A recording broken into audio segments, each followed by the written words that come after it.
संपूर्ण जगात कोरोना विषाणूच्या महामारीने थैमान घातल्याने विश्वातील लाखो जनता मृत्युमुखी पडली असून कोरोनाचा विषाणू कधी नष्ट होईल याची शाश्वती नाही। परंतु आपण स्वतः विषाणूपासून सतर्क आणि सावध राहण्याची ही वेळ आहे। म्हणूनच प्रत्येकाने आपली रोगप्रतिकारक शक्ती वाढवणे गरजेचे आहे।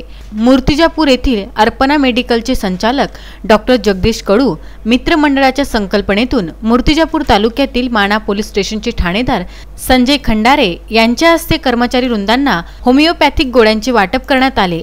सद्यस्थितीत कोरोना आजाराने थैमान घातले असून पोलीस कर्मचारी बांधवांना आपले कर्तव्य बजावण्यासाठी आपल्या जीवाचे रान करावे लागत आहे। सणासुदीचे दिवस असल्याने कायदा व सुव्यवस्था अबाधित राहावी म्हणून चोख बंदोबस्त करावे लागते। त्यामुळे कर्तव्यावर असणाऱ्या पोलीस कर्मचाऱ्यांचे आरोग्य सुरक्षित राहावे, कोरोना विषाणूच्या संसर्गापासून बचाव व्हावा या उद्देशाने सामाजिक बांधिलकी जपत सामाजिक कार्यकर्ते डॉक्टर जगदीश कडू यांच्या संकल्पनेतून माना पोलीस स्टेशनच्या कर्मचाऱ्यांना होमिओपॅथी गोळ्यांचे वितरण करण्यात आले। गोळ्यांच्या सेवनाने प्रतिकारक शक्ती वाढवण्यास मदत होते।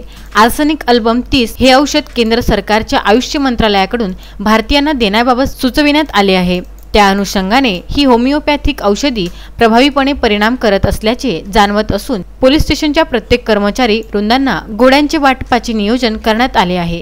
या प्रसंगी माना पोलीस स्टेशनचे ठाणेदार संजय खंडारे, डॉक्टर जगदीश कडू, अकोला भाजपाचे जिल्हा उपाध्यक्ष बाबू देशमुख, प्राध्यापक अरुण जोशी, पत्रकार बाळासाहेब गणोरकर यांच्यासह कर्मचारी वृंदांची आवर्जून उपस्थिती होती। बाळासाहेब गणोरकर, विदर्भ न्यूज, मूर्तिजापूर।